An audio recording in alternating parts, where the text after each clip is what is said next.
Soy Molly Bloom. ¿Ha oído hablar de mí? Leí su auto de procesamiento después de que me llamara y he comprado su libro. Entiende que está acusada de llevar un negocio ilegal de apuestas de juego. ¿Entonces me acepta como cliente? No sé si podré convencer a mis socios de que se arriesguen a defender a la princesa del póker. Si cree que una princesa puede hacer lo que yo hice, se equivoca. Entiendo que no tiene buena opinión de mí, pero ¿y si todas esas ideas desinformadas y simples que tiene sobre mí fueran incorrectas?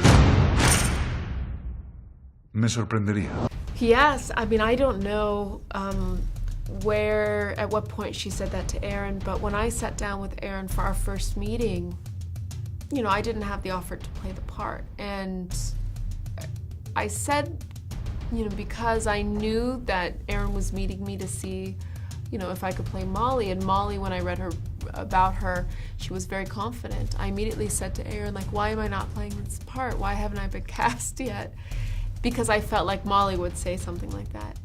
And he said, haha, he kind of laughed and he said, Molly wants you to play this part. You know, Molly actually requested you. And so when I heard that, I thought, okay, good. So, you know, it made me feel like I was on a role that I would get cast. And I did, I was very lucky. Well, what I learned about Molly, which was so interesting to me, is that she had to present herself in a way that the men around her told her to. You know, you see in one of her very first scenes that her boss says ugly dress and ugly shoes, and then she says she goes out and buys things that make her look nothing like herself.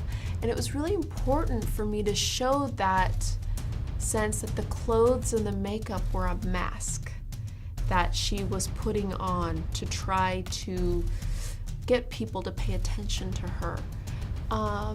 And I like that, telling that story about women in society.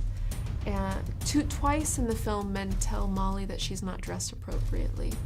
Her boss tells her that, and then also in the government, Charlie Jaffe tells her that she looks like the Cinemax version of herself. And I'm not used to seeing that dynamic, that gender dynamic in film, so I was excited to show that. I definitely would describe the story as a feminist story, but I think anyone who believes that equal rights for all would say that. But absolutely in terms of the fact that we don't see a love interest for Molly. In this film, Molly isn't defined by a man. And I find that a lot of the times when I make a movie, I get asked that a lot about the characters that I play that don't have relationships.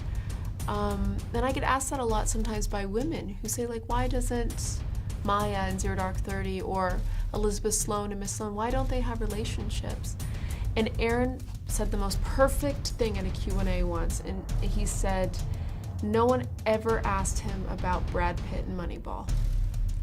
And for some reason in society, we keep wanting to connect women to men, to define women by the men in their lives. And I think Molly and Aaron's making and telling of the story helps push us in a positive way. I don't know if it's going to be a real lasting change. I will say there's a lot of attention that's on Hollywood right now because we're so visible. You know, we're always in front of cameras and in the media. But I think what we need to be talking about is actually society. I mean, we're also, what's happening in Hollywood is happening in the White House. It's happening in Wall Street. It's happening with farm workers around the United States. It's happening all over the world with women in many industries. And I think that's why that Me Too movement caught on the way it did. So for me, what would create a lasting change is if we understand what's going on in the world. It's not about actresses, it's about women and how women fit into society. And I think once we can acknowledge that, then we will see lasting change.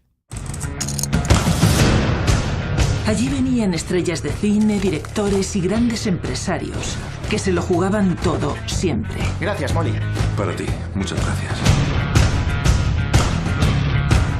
Voy a dejar de pagarte como ayudante. ¿Me despides? No, pero voy a dejar de pagarte. Ya cobras una vez a la semana con las partidas. No me parece justo. ¿Quieres dejar de pagarme porque gano demasiado con mi segundo trabajo? Y si me niego, perderé los dos porque no te parece justo. No estás en situación de negociar. Tú no eres importante. ¿Sabes a cuántas brujas quemaron en Salem? ¿A cuántas? A ninguna. A las brujas no las quemaban, las ahorcaban.